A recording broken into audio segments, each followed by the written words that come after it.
Back. I'm now joined by a good friend, Deroy Murdock. You've read him at National Review. He's also a nationally syndicated columnist with Scripps Howard News Service. Thanks for coming. Thanks for having me here. Yeah, of course. I want to talk a couple of things while you're here. First, I want to start with some election politics. Project out. What do you think the theme of the 2012 election is going to be for Obama?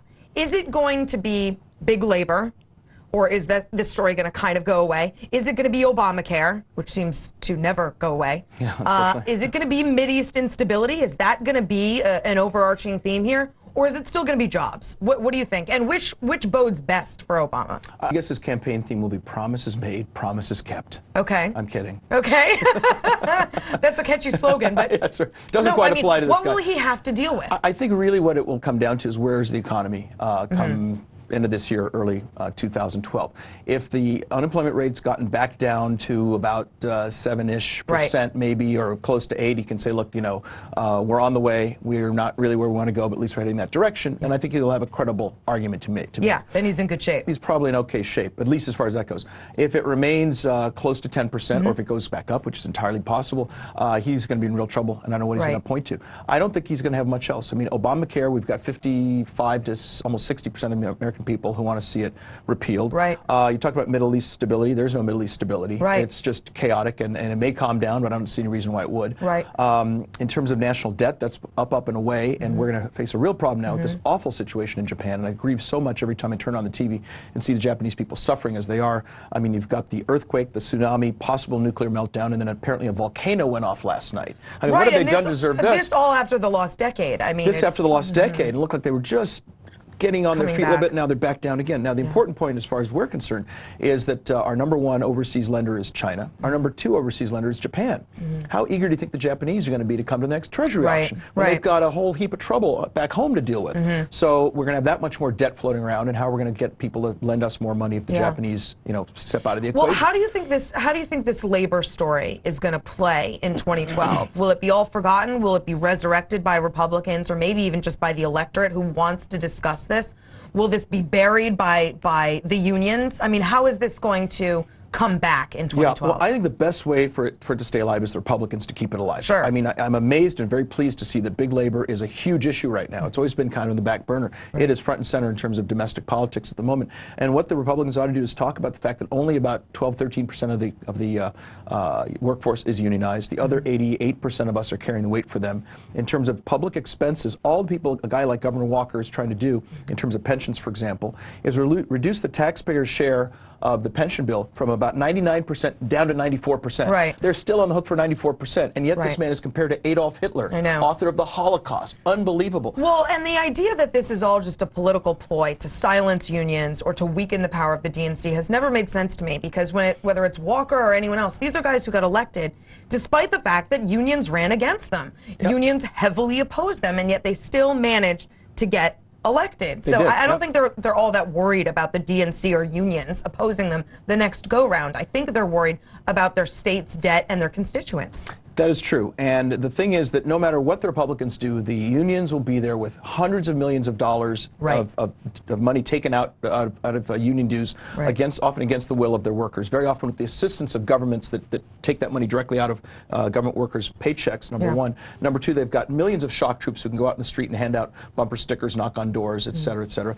They will be there. The Republicans should fight them now, and they should fight them with a National Right to Work Act. That ought to be on their GOP and free market agenda. If you want to join a union, great, join a union. But you ought to have that choice. I support a woman's right to choose whether or not to join a union. I love that. And that's the language they should use. And let the union stand up and say, no, we don't want women to have that choice. We want to make that decision for them. We can win that fight, and they ought to fight it, and we ought to fight the unions as hard as the unions fight the free market movement. I think you're right. And in 2012, I think basically what we're saying is that big labor, Obamacare, Mideast instability, these are all issues that he probably hopes will go away. He's probably hoping it is jobs that he's going to have to talk about, and that the numbers are in his favor. That's about all he's got. That's it. That's about it. If he doesn't have that, I think he should start planning his library now. Right. Well, we'll see. All right. Speaking of Japan, I want to bounce over there for a minute. I don't know if you saw Obama's press conference, which spent about 4 minutes extending sympathy to the people of Japan, and then about 20 defending his energy program. Mm-hmm. It was such a weird juxtaposition, and whoever told him to combine those two should be fired. Mm-hmm. But the sales pitch for his energy program, what does the nuclear crisis in Japan now do to our energy program, to nuclear energy? How does that affect us at home? Well, it's unfortunate because obviously the biggest unfortunate thing is the trouble they've had, the radiation leak that's happened, and God forbid a meltdown, which could end up putting radiation into the atmosphere. Yep. And it'll be over here in before too long. Oh, sure. But it certainly creates a huge kink in the debate about bringing nuclear power to this country, expanding the reliance on nuclear power beyond what we have now. Right. And certainly people who are opposed to it are going to be able to say, look, do we want to have another Japanese-style meltdown with 3 Mile Island? 3 Mile Island. I mean, people sort of forgotten about 3 Mile Island unless you're around in the late 70s. You were around for that.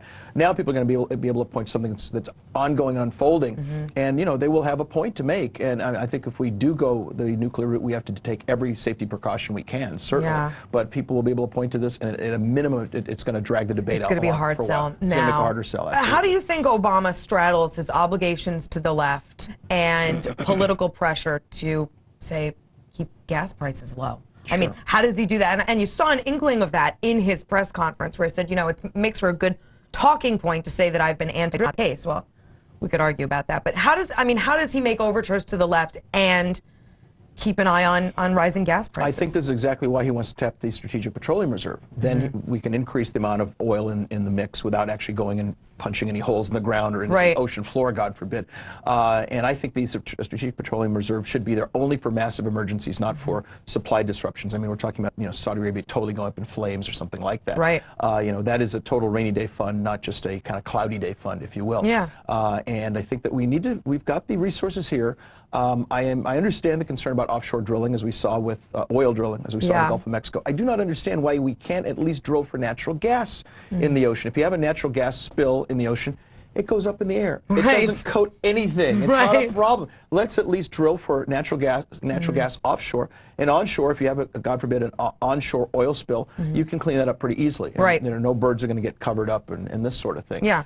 We have these resources here, and at a minimum, putting aside all the chaos in Japan, you've got the chaos in the Middle East, and who knows where the Libyan thing's going to go, who knows if Saudi Arabia will boil over.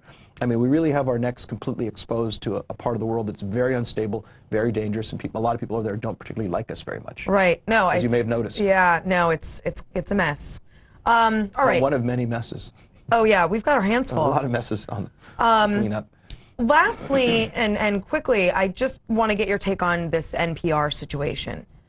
We saw the video from James O'Keefe, which I think is problematic, and I think the Blaze over here has pointed out is problematic. James O'Keefe is problematic to me on a number of levels, both as a journalist and a human being. But that said, I think whether this video existed or not, we'd all know the truth about NPR and Vivian Schiller and the whole enterprise over there. Does NPR survive this? Should it survive this?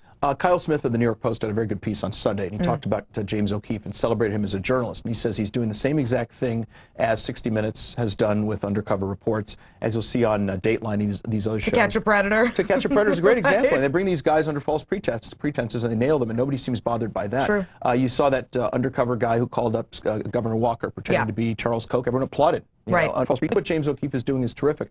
As far as NPR, I think NPR should survive, but they should survive on their own. They should raise their own money. Agree. Now, they love to say two things. One is, well, we're getting money from the taxpayers. It's only 2 or 3% of our budget. Great. Can you survive? Then live without it. Can you live without it with a 3% budget cut? Oh no, we're all broke. We'll be off the air. Look, they can go out and raise money. They can call George Soros and say, well, look, would you please send us a check to make up for the money that the taxpayers will not send us? They will be on their own. They'll be privatized, and they can go as far left as they want. They can have readings from Das Kapital if they want to do that. No, I completely agree. We need outlets like that. And just to clarify, my problems with James O'Keefe was not the idea of undercover journalism. It's the editing that he does of these videos that I think is really problematic. As a former editor, a writer myself, I mean, I'm sure 60 Minutes edits its undercover stuff. Yeah, oh, for sure. But I think, the Blaze has a really nice story up on the O'Keefe video and the problems with it, and everyone should go check it out and make up your own mind. NPR would have a better argument to make if they said, look, the federal government provides 60% of our budget. If they take that away, we're going to implode. Right. Now, you can debate the constitutionality and the propriety of that money, but if they were mainly funded by the government, you could say, all right, well, without the money, they're going to go broke. Right. It's only a small percentage. They can go raise that in the private markets. And they should. And they should. They can do fundraisers, whatever. And then if they're private, they can say whatever they want. Exactly. And they should be able to. And they should be able to. They've got the First Amendment. They can say whatever they want, and they should do it with their private money and their private enterprise. I agree. Well, Deroy Murdock, thanks for joining us. I hope you'll come back. I'd love to come back. Thank you. Meanwhile,